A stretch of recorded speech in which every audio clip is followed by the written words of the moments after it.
مقتضائے حسن ذات ہے، جو جامع اعلیٰ صفات ہے، جو نازش پیغمبری ہے، جو تابش کل افسری ہے، جو سروری و رہبری ہے، جو بہتری و بہتری ہے، جس کی شان وما ارسلناک الا رحمت للعالمین۔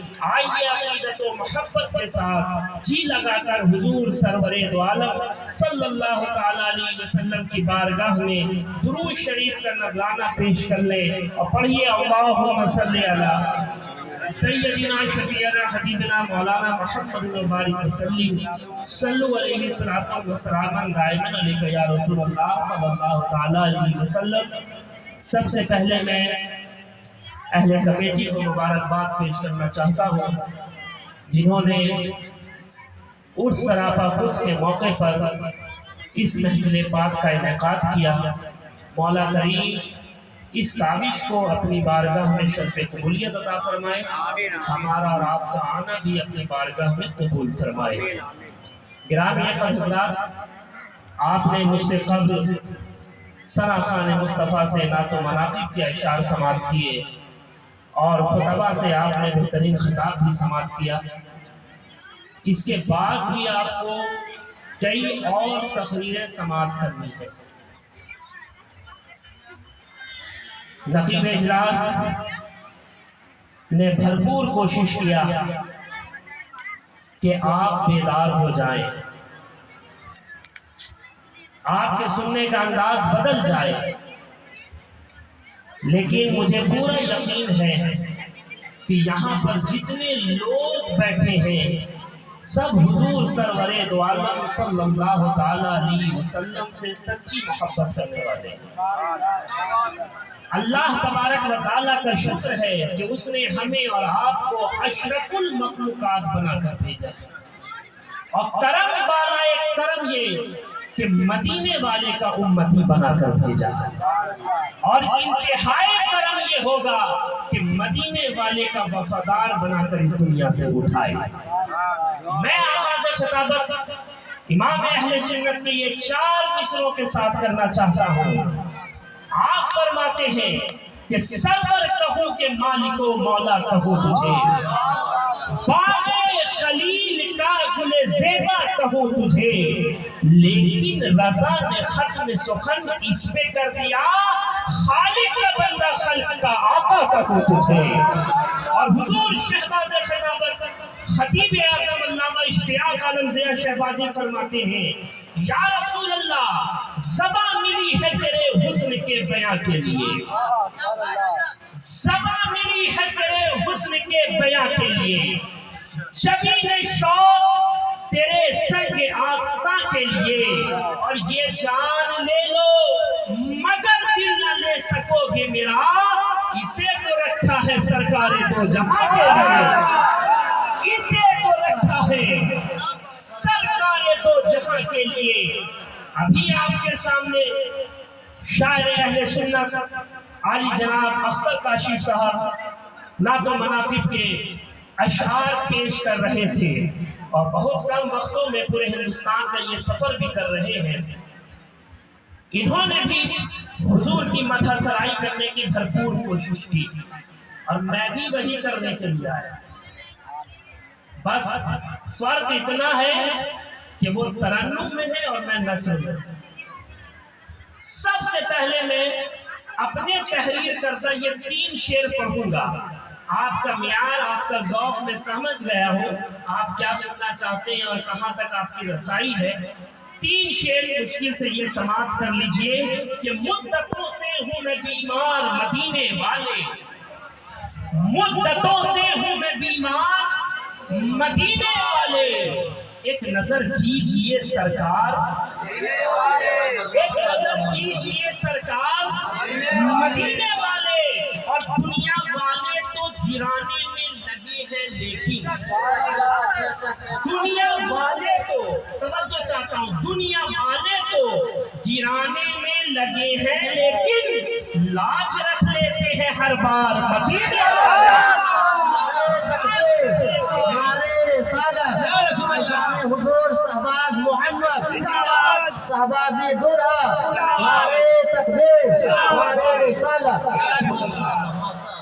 دنیا والے تو گرانے میں لگے ہیں لیکن دنیا والے تو گرانے میں لگے ہیں لیکن لاج رکھ لیتے ہیں ہر بار مدینے والے. اور کیا ہوا جو نہیں احرار کا کوئی اپنا, کیا ہوا جو نہیں احرار کا کوئی اپنا, آپ ہیں مونس و غمخوار مدینے والے, آپ ہیں مونس و غمخوار مدینے والے. مدتوں سے ہوئے بیمار مدینے والے, ایک نظر کیجئے سرکار مدینے والے, ایک نظر کیجئے سرکار مدینے والے. ابھی نقیب اجلاس حضور خطیب اعظم والد بزرگوار کے 4 مصرے سنا رہے تھے. میں بہت تیزی کے ساتھ انہیں کے کچھ خطات آپ کے درمیان رکھنا چاہتا ہوں, پھر میں باضابطہ طور پر اپنی گفتگو کا آغاز کروں گا. حضور خطیب اعظم علامہ اشتیاق عالم ضیاء شہبازی فرماتے ہیں اور کیا خوبصورت انداز میں فرماتے ہیں کہ ہم نفس کوئی نہیں ہے, ہم نوا کوئی نہیں, ہم نفس کوئی نہیں ہے, ہم نوا کوئی نہیں, اب میرا تیرے سوا یا مصطفیٰ کوئی نہیں. کون برساتا ہے پتھر کہ عوض لطف و کرم, صرف وہ میرا نبی ہے دوسرا کوئی نہیں, صرف وہ میرا نبی ہے دوسرا کوئی نہیں, صرف وہ میرا نبی ہے دوسرا کوئی نہیں. ہم نفس کوئی نہیں ہے, ہم نوا کوئی نہیں, اب میرا تیرے سوا یا مصطفیٰ کوئی نہیں, اب میرا تیرے سوا یا مصطفیٰ کوئی نہیں. اور چلتے چلاتے یہ اشعار بھی سماعت کریں کہ کھلا ہے دفتر عصیاں غضب پر حق تعالی ہے, کھلا ہے دفتر عصیاں غضب پر حق تعالی ہے, خدا اور امتی کے درمیان ایک کملی والا ہے, خدا اور امتی کے درمیان ایک کملی والا ہے.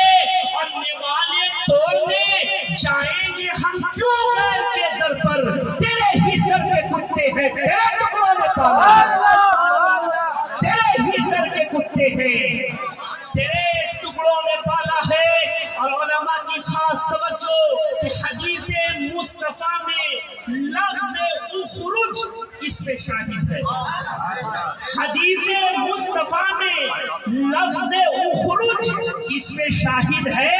منافق کو نبی نے اپنی مسجد سے نکالا ہے, منافق کو نبی نے اپنی مسجد سے نکالا ہے. اور برہنہ سر ہے, کھلا ہوا برہنہ سر ہے, آنکھیں نم ہے اور تلووں میں چھالا ہے. توجہ, برہنہ سر ہے, آنکھیں نم ہے اور تلووں میں چھالا ہے, مگر صورت بتاتی ہے کوئی اللہ والا ہے, مگر صورت بتاتی ہے کوئی اللہ والا ہے. اور ہمارے نامہ اعمال کا ہر گوشہ کالا, ہمارے نامہ اعمال کا ہر گوشہ کالا ہے, مگر اتنا بھروسہ ہے شفاعت کرنے والا. اور زمانہ لاکھ چاہے آل احمد مٹ نہیں سکتی, زمانہ لاکھ چاہے آل احمد مٹ نہیں سکتی.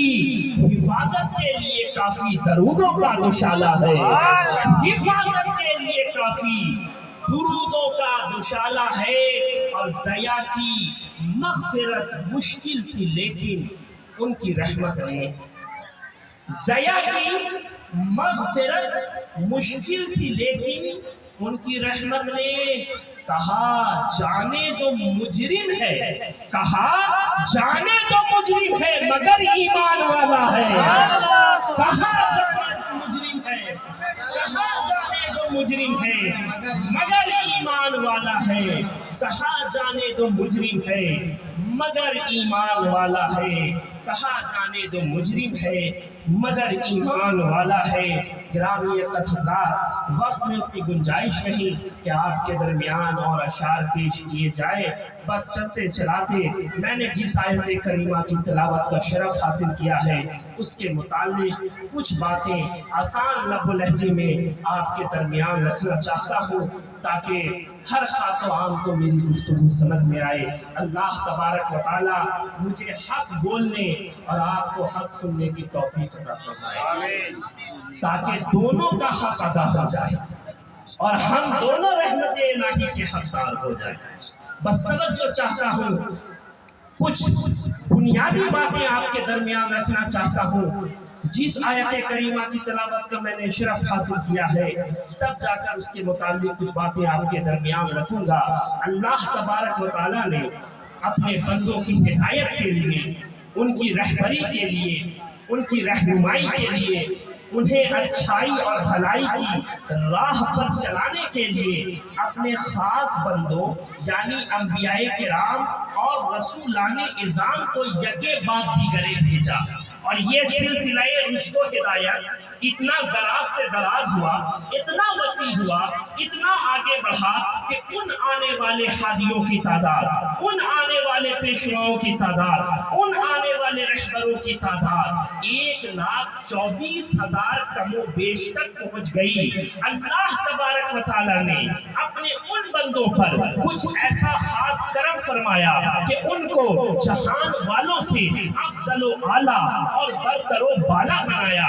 یہی وجہ ہے کہ ہم اہل سنت والجماعت کا یہ اجماعی عقیدہ ہے کہ کوئی بھی غیر نبی کسی نبی کے برابر نہیں ہو سکتا۔ ہاں اتنی بات ضرور ہے کہ انبیاء کرام اور رسولان اعظام آپس میں ایک دوسرے پر فضیلت رکھتے ہیں، جیسا کہ خود رب تبارک و تعالیٰ نے قرآن مجید فرقان حمید میں ارشاد فرمایا، تلک الرسل فضلنا بعضهم علی بعض، یعنی یہ رسول ہے جنہیں ہم نے ایک دوسرے پر فضیلت دی ہے، لیکن ساتھ ہی ساتھ تمام اہل اسلام کا یہ متفقہ عقیدہ ہے کہ حضور سرور دو عالم صلی اللہ تعالیٰ علیہ وسلم کی ذات وہ ذات ہے جنہیں تمام انبیاء کرام اور رسولان اعظام پر فضیلت تامہ حاصل ہے۔ وہ تمام اوصاف جو انبیاء سابقین کو دیے گئے وہ سب کے سب ذات محمد رسول اللہ صلی اللہ تعالیٰ علیہ وسلم میں وہ تمام و کمال موجود ہے۔ تبھی تو فارسی کا ایک شاعر کہتا ہے، حسن یوسف دمی عیسیٰ ید بیضہ داری، آنچ خوبہ ہما دارم تو تنہا داری، آنچ خوبہ ہما دارم تو تنہا داری۔ میں بہت تیزی کے ساتھ اپنی بات کو آپ کے درمیان رکھنا چاہتا ہوں، ایک بات اور سمجھتے چلیے، بس چند لمحوں میں میری بات مکمل ہو جائے گی۔ اللہ سبحانہ و تعالیٰ نے جب بھی کسی نبی، جب بھی کسی رسول، جب بھی کسی پیغمبر کو بھیجا تو لوگوں کی ضروریات اور دنیا کے حالات کے اعتبار سے بھیجا۔ میری بات سمجھ میں آ رہی ہے؟ لوگوں کی ضروریات اور دنیا کے حالات کے اعتبار سے بھیجا۔ اس وقت جو قوم میں برائیاں بدعمالیاں پھیلی بھی تھی، انہیں مٹانے اور ختم کرنے کے لیے جن جن اسباب و وسائل کی ضرورت تھی ان اسباب و وسائل میں اور یہ کمال عطا کر کے اللہ تبارک و تعالیٰ اپنے انبیاء کو لوگوں کے درمیان بھیجتا۔ جن صنعت و حرفت پر دنیا کو ناز تھا، ان صنعت و حرفت کا امام بنا کر اللہ تبارک و تعالیٰ انبیاء کرام کو لوگوں کے درمیان بھیجتا۔ تبھی تو خوش وقت لوگ ان کی تعلیمات کے قریب آتے اور مشرف اسلام ہو جاتا۔ اب آپ کو میں اپنی بات سمجھانے کے لیے اور اپنی بات کو مستحکم کرنے کے لیے چند مثالوں کا سہارا لینا چاہتا ہوں اور قریب کے زمانے سے بات کرنا چاہتا ہوں تاکہ آپ میری بات کے قریب ہو جائیں۔ حضرت عیسیٰ علیہ السلام کے وقت ڈاکٹری کے پیشے کا بول بالا تھا، ایک سے بڑھ کر ایک طبیب و حکیم اپنی طبابت و حکمت کا خراج وصول کر رہے تھے۔